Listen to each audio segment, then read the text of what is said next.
here. Thank you for being here with us this Sunday evening. Thank you, Renee, for being here with us tonight. The Baltimore Zionist District is so pleased and honored to have with us tonight Renee Fink. A really nice introduction, a brief introduction before Renee speaks with us tonight. Renee was born in the Netherlands. Renee went into hiding at the age of 4. She was fortunate.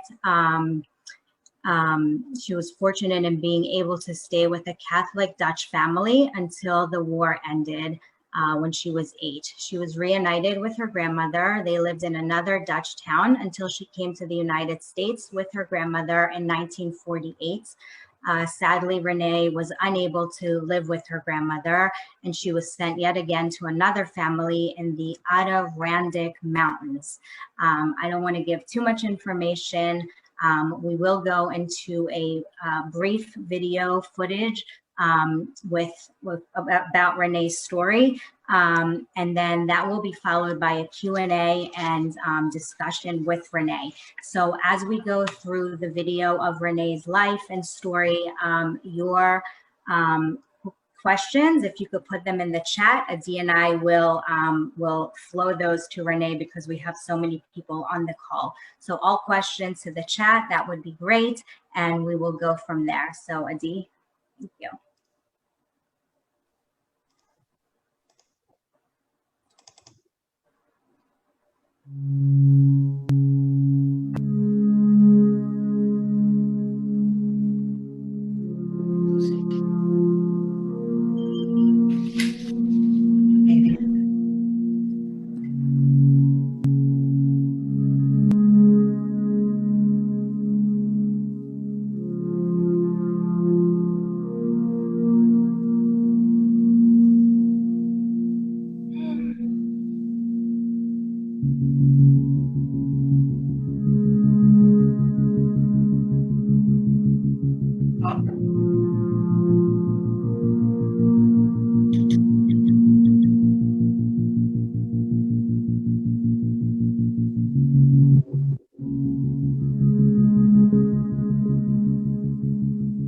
I was born in December of 1937 in Scheveningen, Holland, also known as the Netherlands.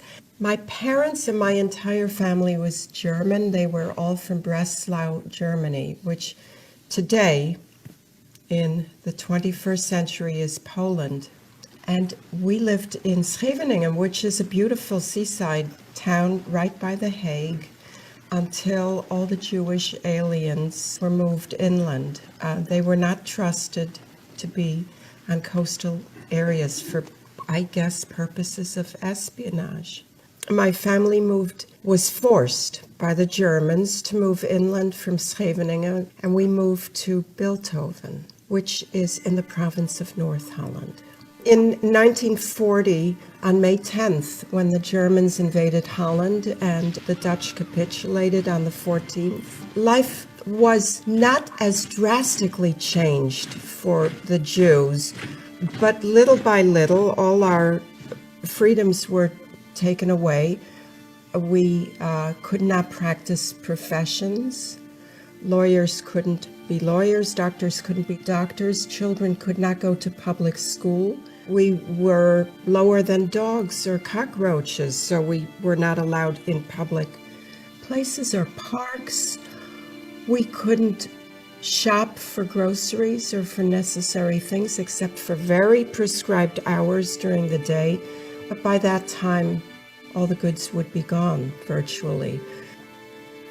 And at that time, things became extremely bad and dangerous for Jews. We either had to go into hiding or be picked up in what were called razzias, the raids. There was a theater in Amsterdam.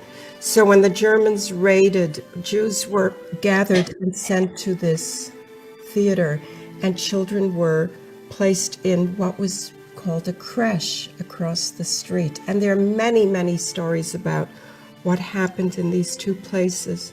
But the Dutch underground was extremely active, and proportionately there were, if you keep in mind that Holland was such a small country, there were more what is called righteous among the nations, or righteous Christians, than in a lot of other countries. We were going on a percentage basis, not in numbers. And at the same time, there were a tremendous number of collaborators known as NSBers who were very sympathetic to all things German and were more than eager to work with the Germans. For a small country, it was a dichotomy, and there was a lot going on, and with the help of the underground, which may be more commonly known as the resistance, 2 hiding places were found. I mean, I went into one short hiding place, which I know nothing about, and then the Van der Brink family was found, and we stayed together for the duration of the war. There are books written about what motivated the righteous Christians in Holland. This family was Catholic, and they had a very strong idea of humility and doing the right thing. And for them, it wasn't very complicated. That is the only way that the 2 people I came to call Mama and Papa, and they were Mama and Papa Van der Brink, looked at the world. It was the only right thing for them to do, and they were in total disregard of any danger it would pose to them and 8 of their children. And it posed, I mean, to say great danger is such an understatement. They were all risking their lives to place even one little person like me for whatever length of time I ended up being there. So imagine if they did the right thing. They had no idea if it would be a week or a month or 6 months, and it ended up being from 1942 until well into 1945, May 4th.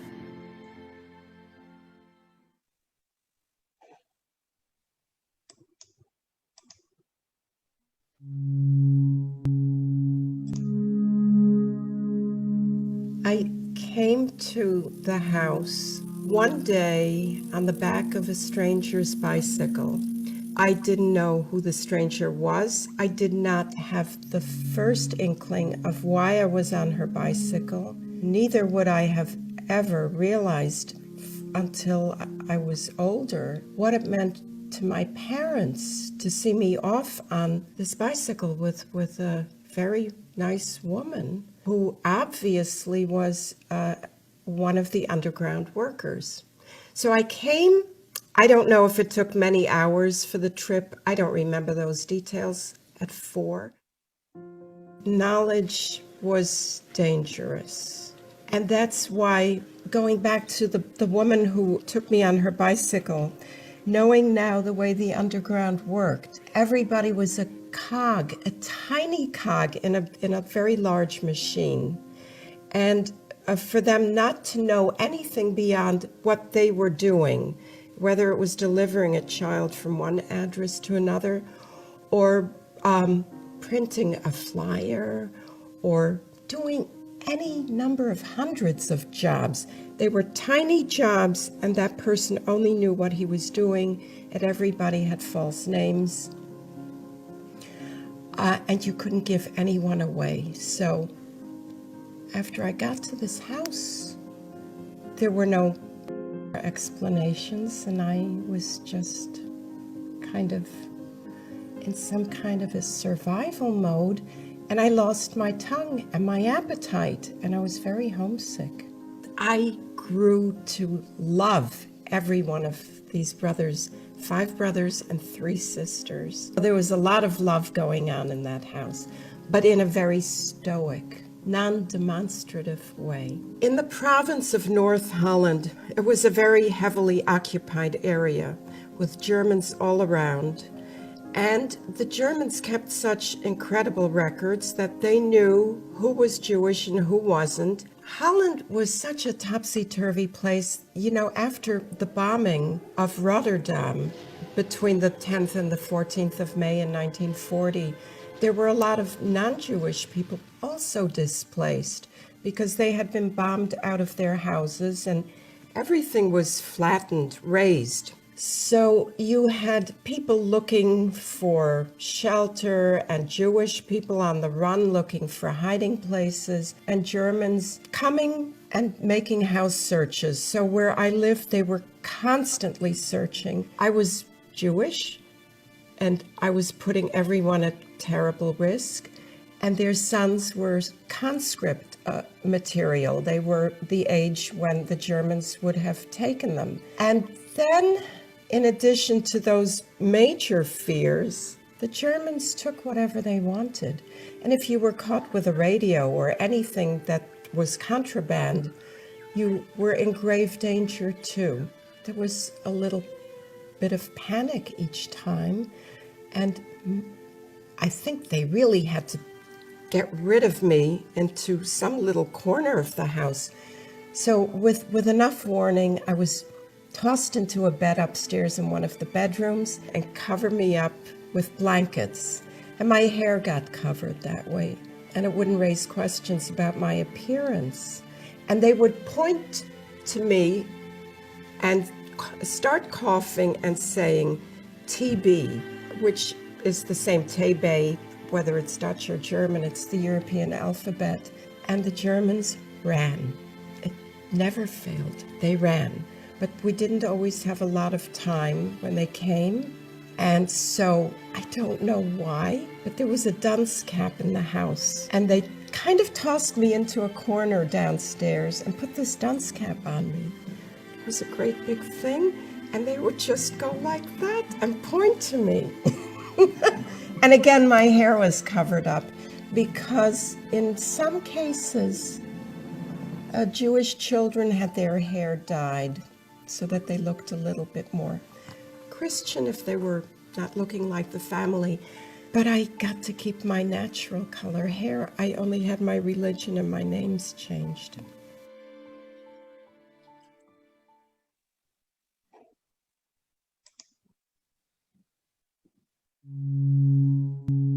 I was very homesick, and I thought about them a lot. So I never stopped missing my parents, and I never got answers after the war ended about them. My family went into hiding, and they were betrayed. My aunt and my grandmother were hiding, and they were on the run. And they spent some time on the run together, and then they separated. My aunt and my uncle were working in the underground. My uncle said to my aunt at one time, "We're dead either way, so we might as well make our lives count for something and join the underground." So they did that. But my parents went into hiding together, and they were betrayed. I'm telling you about my grandmother's visit. One year while I was in hiding and she was on the run, she must have been in the east of Holland at that particular time. And she spent 2 nights walking in the dark and hiding in the day so that she wouldn't be picked up. You were not free, and you had to have ID papers, and certainly you couldn't be Jewish without being picked up and being sent to the camps. So she appeared on my birthday. She didn't stay long, but it was unforgettable. I remember going to bed hungry every night, and along with missing my parents was just wishing for food and thinking a lot about being hungry. And so we had some fake foods like bread. Now I call it ersatz bread, but it may be better known as wartime or fake bread, just like ersatz coffee. Not that I would have had coffee of any sort. But every day we must have had a loaf of something that was called bread.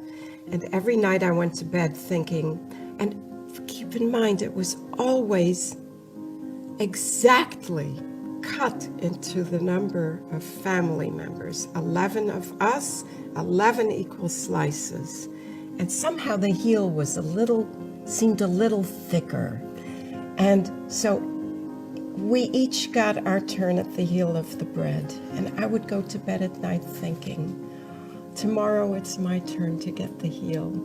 There were people starving, and they came endless knocks on the door with people begging for food just to survive. And every time there was a knock, my oldest Catholic sister answered and gave something to whoever was begging for food. And this went on for a long time, and they always shared. Now, modesty and humility were a big part, so I know we shared proudly, but it was never mentioned.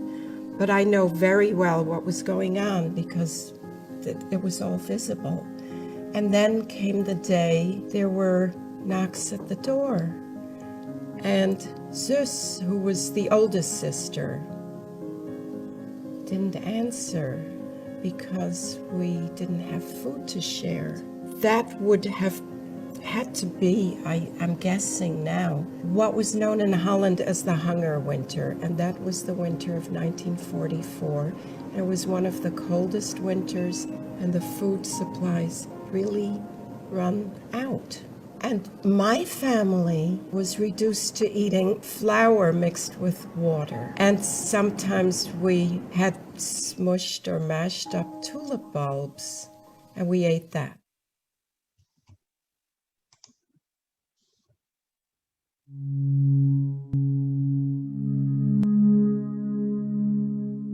I wasn't aware of being Jewish, but when I came to the Van der Brinks, I got a new name, a new identity, a new family, and I became a Catholic instantly. And I learned the rosary, and I went to church, and I crossed myself. And there were holy water basins on the door jambs of each bedroom. So, we dipped our hands in holy water. I was devout. It was a devout family, and God was watching not only my every action, but my every thought. God was in my head. It was a fearful kind of religion in those days, especially in Holland, because we didn't celebrate Christmas other than in a strictly Christian way. All Jewish children who went into hiding had a tendency to be very obedient and very quiet and not make waves. And somehow we knew that. So I was a very good little Catholic. The fact that I appeared suddenly in this town, in this household, must have been a source of constant fear. Your neighbors could turn you in. Those were days we lived with fear on a level that is not easily explained.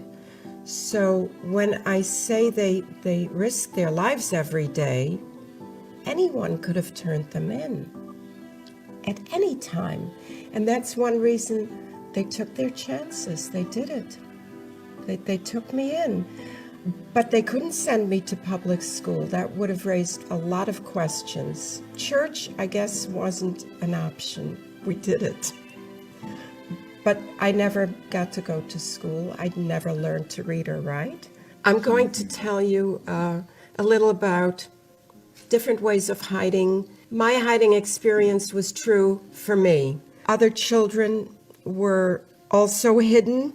Some went from house to house. Many were abused physically, sexually. They were made into little slaves. There are horror stories about hiding. They didn't all get families like I was so incredibly fortunate. There wasn't always space. My hiding was what I personally call a kind of open hiding, because Anne Frank comes to the minds of many people. Her story is so familiar.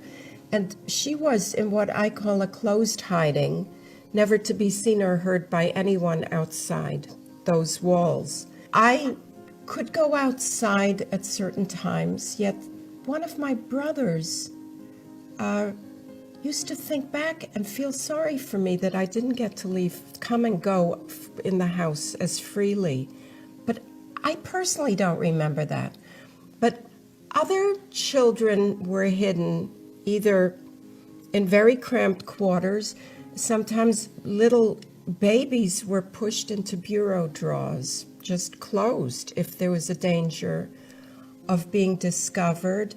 Others hid in barns, in haystacks. People were hiding in sewer systems in cities in Poland, like Warsaw and Łódź. But they were hiding behind artificial walls that were constructed. One of my friends was thrown into a coal bin underneath all the coal at the age of 2, his parents hoping he would be discovered in time, because Germans would come and poke with bayonets. Other children were thrown out of moving trains when possible, thinking that was no worse than certain death. And some frantic Jewish parents carrying infants had offered them to other people on the street or in the train station, just desperately. Hiding children were very good and very quiet and very well behaved. And sometimes some parents paid money to families to take their children. That's one of the very special qualities, again, about the Van der Brinks. They did not do this for money, but in too many cases there was money involved, not only Holland, but especially in the East. And when money ran out, children got kicked out into the street. And there are some pretty awful stories about little children on the run and feral children running in the woods. But since Holland didn't have caves and woods, we didn't have that kind of children on the run. That was Poland and Russia. After the war, I want to make it clear that in the case of child survivors, in a lot of cases, our lives fell apart at the end, after the war, in the years afterwards. And I think for us, the toughest part of our lives was surviving survival. And my grandmother knew where I was, so we reunited. Eventually, I desperately wanted to stay with the Van der Brinks, but I went and lived with my beloved grandmother, and then before I knew it, I was told that we were going to America. I can easily respond to any questions about deniers and revisionists. Don't forget revisionists. And the Germans, we have the Germans to thank for the best argument to deniers and revisionists. They kept impeccable records. They were crazy for making all the details, all the numbers, all the timetables of the trains. That was a Germanic thing, all these details. And if that's not good enough for people, then we can thank General Eisenhower for having his soldiers document through film and still photography what they found in the camps. There are all sorts of records, and I think this is a large reason that we survivors are speaking. And I can say to students, if you come across such people, tell them you've met me.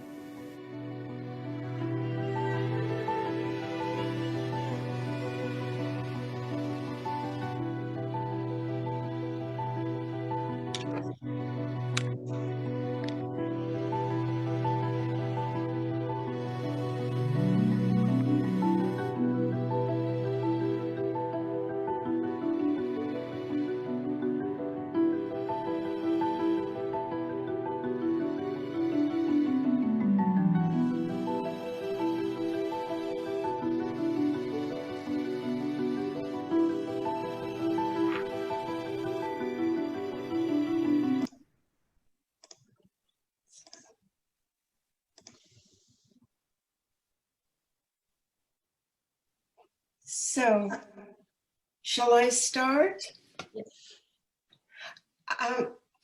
I'm happy to meet all of you with your faces, but most especially I want to thank BZD and Karen Levin for inviting me because you may have said it was an honor to have me, but I feel honored to be invited and I'm happy to be here. And also I very much thank Adi Ratson. Wait a minute, is that your Ratson? Hope I got it right. For your IT and you could be my friend. Anyway, I don't have anything formal planned to tell you, but I do believe, sadly, that as happy as I am to be an American citizen, a proud American, living in a democracy, I just don't feel that we can take democracy or freedom for granted at this point in our lives. It's easier when you have not been a free person to spot danger signs. And I just feel the relevance of anti-Semitism and struggle is with us again, and that this refrain that is an old survivor refrain of standing up and speaking out is very much alive. And I can mention that I am alive because people took a stand. They had the courage and the will to act and to speak out. And I would credit my parents first and most with courage. If you can imagine giving up your 4-year-old or your baby, as in so many cases, all the stories I mentioned in the video of other children are the tales of personal friends of mine. They have had a variety of experiences that I hear firsthand from people I know well. So I would like to open it up to questions. I don't want to go on and on. I don't want to speak in cliches. Yeah, I did have some questions that were emailed, so I can start there. So the first question is from Sherry. What and who contributed to your strength and purpose in surviving and thriving? And how did that change as you grew up, or did it change significantly?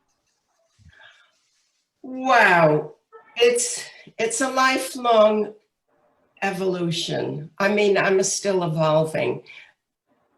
I happen to be enthralled with old age. And it's taken me many years to feel justified in being alive and taking up space in the world. Because when you lose your whole family, except for one aunt and one grandmother, and it's just the 3 of you left in the whole world, you tend to suffer. I did very much suffer from survivor's guilt, but nobody was talking about the war and after the war.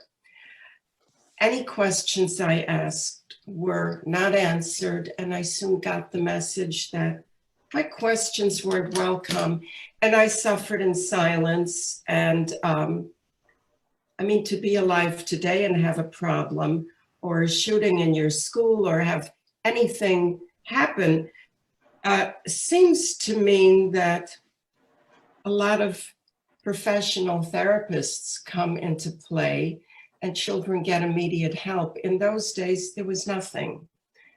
And you got shuttled around, and even the children whose parents survived had a terrible time often. I mean, many of the children with surviving parents had a terrible time after the war. They were not the same parents. They were very traumatized. And I, without parents, was basically shuffled from place to place and found myself to be a great inconvenience. So I really, maybe I had some resiliency. I don't even know by today's definitions what it means, but I struggled. And now I'm so happy. It's just good to be in the world.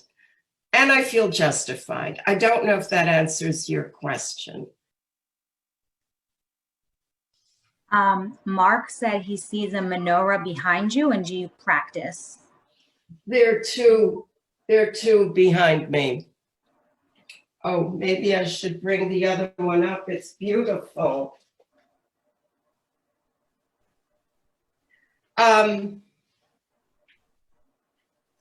This one moves, and it has Hebrew writing, which sadly I can't read. I am not particularly observant. Keep in mind that I was born into a very assimilated kind of, well, not very assimilated. I don't think Germans were assimilated, but they were successful in Germany and joined the middle class and joined the professions. And they did that by not, I think, by not being particularly observant. But I can't speak to that firsthand. In any case, my family, I don't believe, was very observant. Yeah. They had lobster picks. You know, a very large service for many, many people. You know how German Reform Judaism was practiced. It was kind of a slap in the face of Judaism at the time. Hazel has a question. Why were you and your grandmother separated? I guess when you came back to the United States, maybe the question. Yes, yeah. A lot of people do ask that. My grandmother, of course, having survived 2 world wars, she was born in 1884, was penniless. And so there was simply no money for us to rent a place and live together. It was logistics. And she essentially brought me to the United States and went back to Holland, where she had a friend and they managed together. Okay. So I think that answers the next question that Michael asked is, why did you decide to immigrate to the US instead of staying in Holland after the war? So your grandma. Yeah, but a lot of people did leave Holland after the war. For instance, my 8 siblings, I refer to the Van de Brink Catholic family as, you know, my siblings, and there were 8, and there were 5 boys. 3 of those 5 boys emigrated to Australia. And I guess it was somewhat common because war-torn Europe had nothing. There was nothing. After the war is when it really gets bad. It goes from bad to worse. There was no food, no clothing, no jobs, no hope for the future. And they left, the 3 boys, to make lives and have families. They happened to have very large families. Between the 3 of them, they had 25 children. And I saw most of them a year and a half ago at a family reunion in Australia. So that's why we all had to find another place to live. When did you leave Germany for Holland? My parents left Germany. My grandparents on both sides, my parents and everyone in my family was from Breslau. Well, actually, my father was from Königsberg, but then lived in Breslau. They left Germany in January 1933 when Hitler came to power. They left for Holland. They thought was a good thing to do. And they left everything behind. And so I wasn't born in Germany. I was born in Holland, yet I was not a Dutch citizen. I was considered stateless. Is there anything that concerns you today that you feel is going on today that you kind of foresee, or that resembles things that happened back in, I mean, there's many times, I do the BZD, we try to do a lot of events having to do with Holocaust, and there's a lot of Holocaust denial going on right now. And so I personally do a lot of reading and, receive a lot of emails from different people. And so a lot of times I say to myself, and I say to my mom, and not that my mom was born in 1933, but certainly my grandfather was born in 1928. But it seems a lot of times it just looks like, 1933, and it's just a little bit scary for someone as young as myself to say that right now. Does it ever? I think it's very astute of you to say it, because I really wondered in 2015 and 16, before the last election, that people weren't seeing what appeared obvious to me. I used to say the handwriting is clearly on the wall. And the Americans have experienced 4 years of what I consider to be a very close parallel. And I consider this to be extremely dangerous, and it's causing me sleepless nights. I don't know. I think there are a lot of other very, very concerned people. But it's not a political platform here. No, not in a political way. It just worries me, like when I see all the swastika signs, and not in a political way. It's just that you see so much more. It's being fomented, and right. That's what's scary. That more than I saw, when I saw when I was in college, basically. And you are so right, because the increase in anti-Semitic incidents, that's what it is horrifying. But there is a hatred for all the other, whoever it may be, whether it's Muslims or Native Americans or Blacks or Latinos, Latinx. Is that the politically correct word today? They're all suffering horribly. People are not feeling safe. And I think it's very much like Jews feeling frightened in the 30s in Europe, that Hispanic children coming home from school cannot be certain whether their parents will even be there at home. And to live in this kind of fear in America is tragic. But it's not just America. When you look at Poland and Hungary and Germany again, Holland, this wonderful Holland was such a progressive-minded people. I mean, the people of Holland, they welcomed through the ages people from elsewhere who were refugees, and they weren't threatened. But now you see anti-Semitism and this right-wing danger. I think just about all over the world. The parties are called by different names, but very discouraging. Somebody said, are you now an American citizen if you were stateless? But I think you mentioned that you are. Oh, yes. Okay. Yes, I was naturalized a very long time ago. But, if I were to go to Holland or Germany and ask for any benefits, they would say, you're stateless, you're a DP, you're nobody. So and they can all wash their hands of people like me. Right.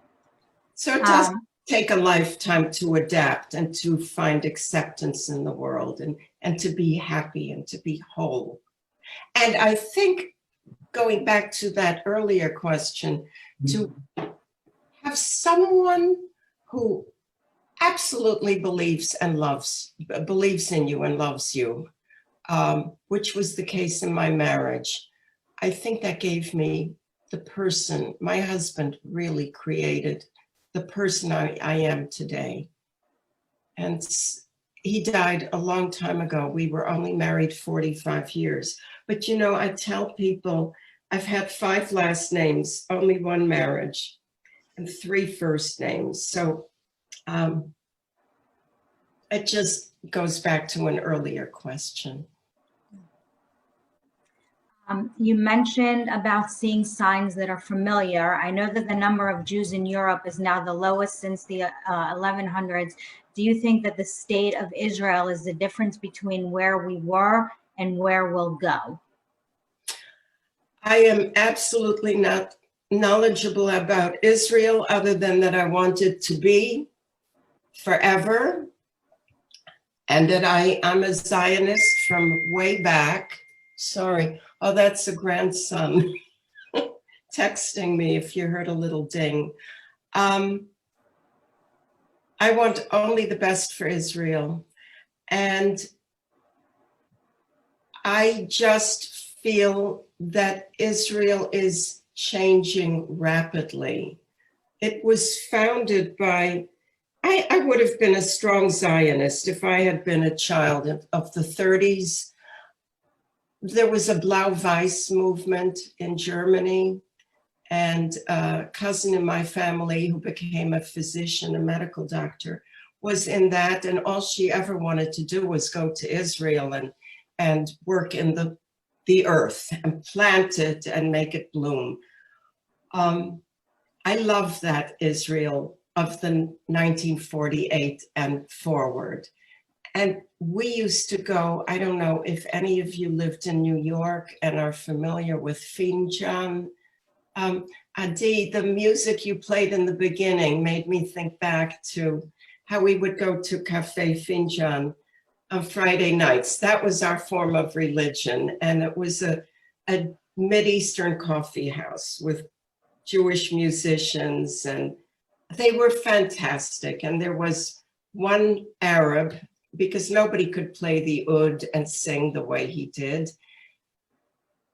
And that was our ethnicity and everything. But Israel is going from mostly European. I think they're not having so many children, the more progressive people, and that the more observant people are having big families, and that's the direction of Israel. But that's what I'm thinking from, on a superficial level. So this is going back. A major concern is that many people today have never heard about the Holocaust, especially young people, which a report did come out on that recently. This speaks to the great importance of ensuring that schools have a Holocaust curriculum that is appropriate for those age groups. So I'm not sure what the question is. Hazel, I'm not. What are your thoughts about this? Oh, the thoughts about a curriculum for. Yeah, absolutely. It is mandated in a great many states, and it just became mandated in North Carolina. It just passed. We have North Carolina Council on the Holocaust, of which I was a member a few years ago. And you become a member, either the governor or the Speaker of the House or the Senate pro tem endorses you for that. They have created a Holocaust education book for the North Carolina school systems.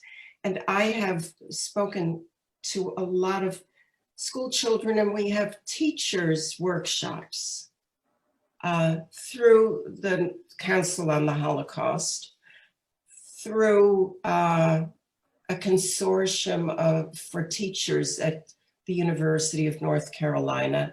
I don't know if they're working together or just in tandem or separately, but I've spoken, to all of them, to their teacher workshops, like every year. There's a lot going on. And it's necessary because there's complete ignorance. And it is about genocide. The Holocaust is unique. Nothing can compare to it. And it shouldn't be just another genocide. But there's so many genocides since Shoah that I don't know how to make the world a better place. Yeah. And I think it just passed here too, Sherry said, recently passed in Maryland as well. Perhaps it was a national exempt order, but Sherry, I believe that you're right, that an order did pass here as well. I just got so I think you're right. Let me just go, now they're just all kinds of. But before it was mandated in North Carolina, which is within the last 6 months, there were always teachers' workshops, and they really did show up, and there was enthusiasm on the teachers' part. They went willingly. They didn't have to go. I suppose now they have to go, but it's been, I would say, pretty good. But children don't know anything, and adults don't know anything. They don't know the most basic names of the camps. They don't know who anybody was. They don't know what the Holocaust means.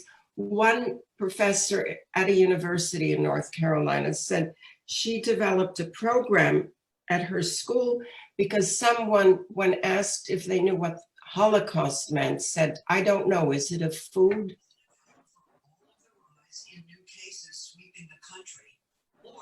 Yeah. Education is definitely a key and importance. Someone asked what your profession was and what some interests of yours were.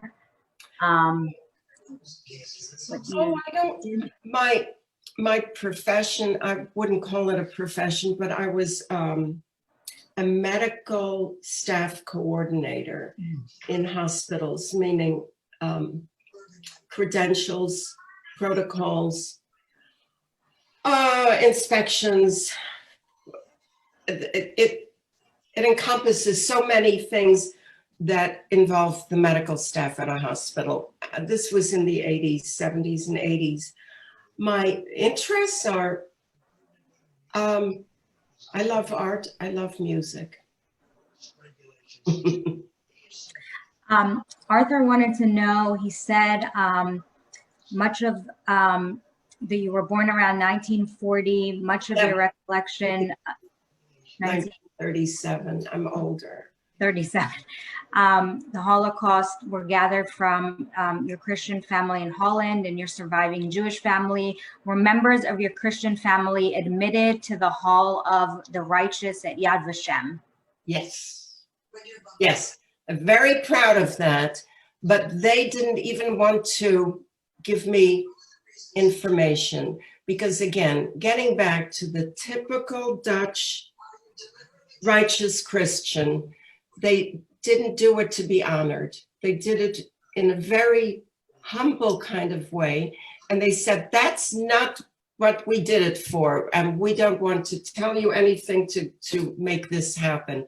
So then I got so frustrated with my siblings that they would take turns and visit us. And Nico, the oldest of them, the firstborn, used to stay 3 weeks at a time with us. And I said, Nico, just give me the information I need, not for any of you, but for Mama and Papa, to honor them. And they had been so very long dead. The mother died in the middle of the war during a terrible bombing when we all had to run for the bomb shelter, which we didn't have. We had an apple cellar, but we would run for that and spend a lot of time there, many, many times.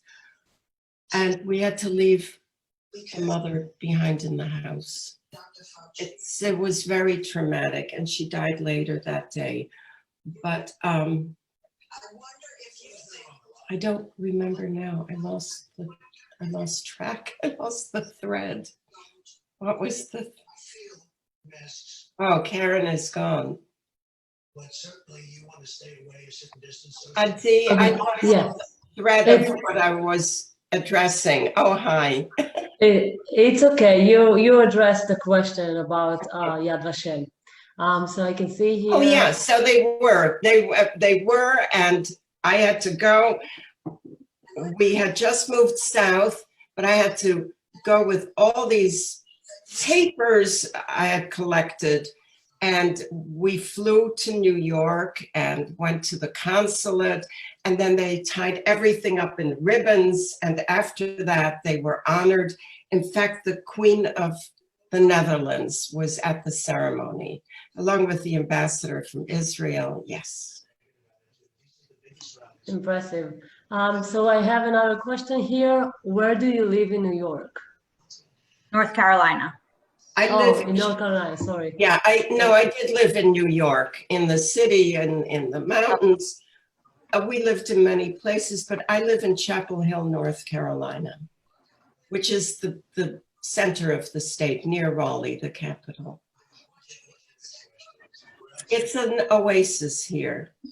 You know, Jesse Helms said, if you recall Jesse Helms, the Notorious, he said, you don't need a fence around the zoo, just put it around Chapel Hill.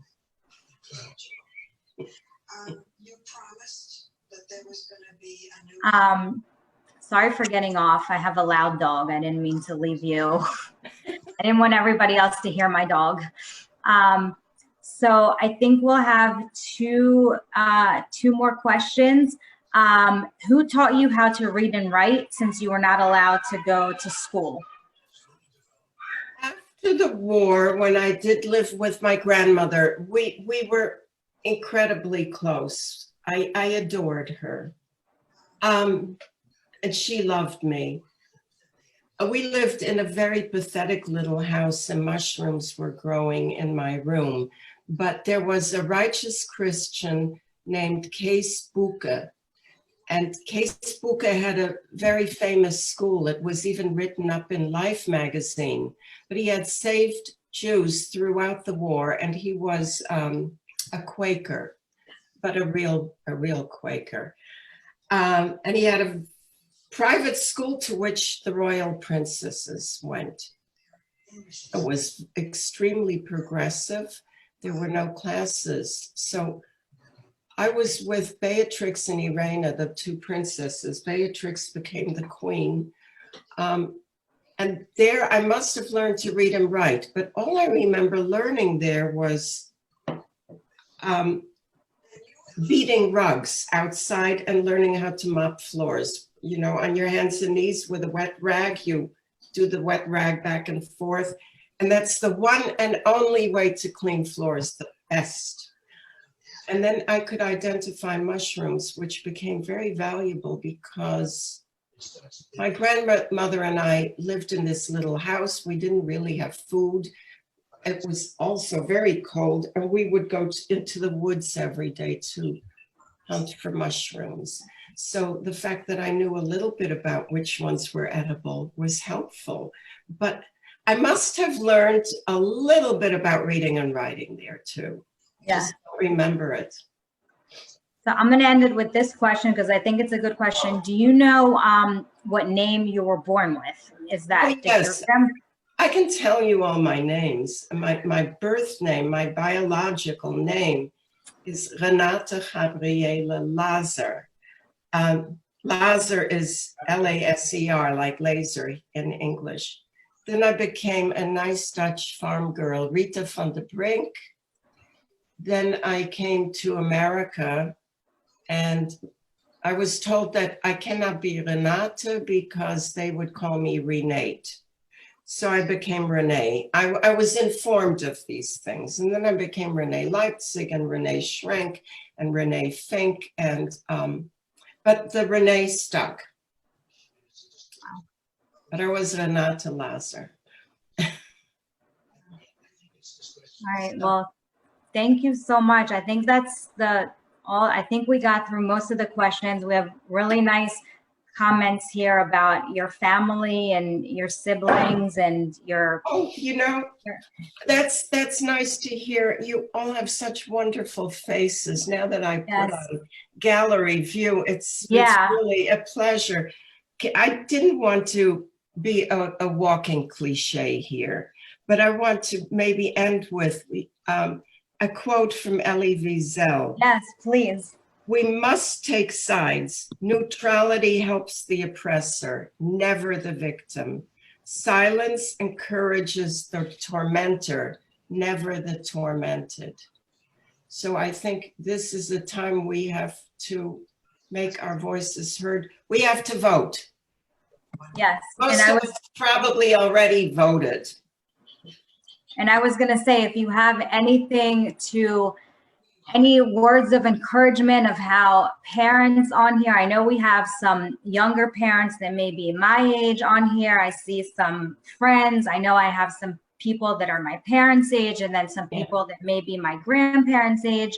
But just ways in which people can encourage others to share about the Holocaust, and just, the never forget aspect, and just to not, I know that it's a big hashtag on social media for younger people, but just ways in which we can really make it more significant than the hashtag on social media, but really ways in which we actually don't ever forget, in which we keep spreading the word and really keep talking to Holocaust survivors while they're still here, and really keep making that impact so that our younger people, like kids, my son's age, we really do never forget, and that they never forget, because it's really that important. So any words of encouragement? I don't feel qualified to be the wise woman, whenever I end. If I'm at schools and I don't have such a sophisticated group of people, I like to end with, first they came for the communists, or what. You all know this. And I think it's Let's hear again. It's on my refrigerator. First they came for the communists, and I wasn't a communist, so I didn't speak up. Then they came for the Catholics, and I wasn't a Catholic, so I didn't speak up. And then they came, the Jews definitely first, and so on and so forth. And then they came for me, and there was no one left to speak up. I mean, that is not verbatim, but there is the message. And I think, those words are wiser than what I can impart, but I can just tell you that because of my non-observance, when my children ask questions, I referred them to their father for God questions, but I only preach the golden rule. And that sums everything up. And that is very Jewish. And besides that, we have to practice tikkun olam. And the golden rule for me is everything. And if you have suffered, then I think you have more compassion for others, because you know how it feels, and you wouldn't want anyone else to be in that position. So I have always fought for equality within America. We were active in the Interracial Council in the 60s. We did what we could, but it comes down to the golden rule. It's first and last. Great. Thank you so much. We appreciate you being here. And it was my honor, truly. I thank you.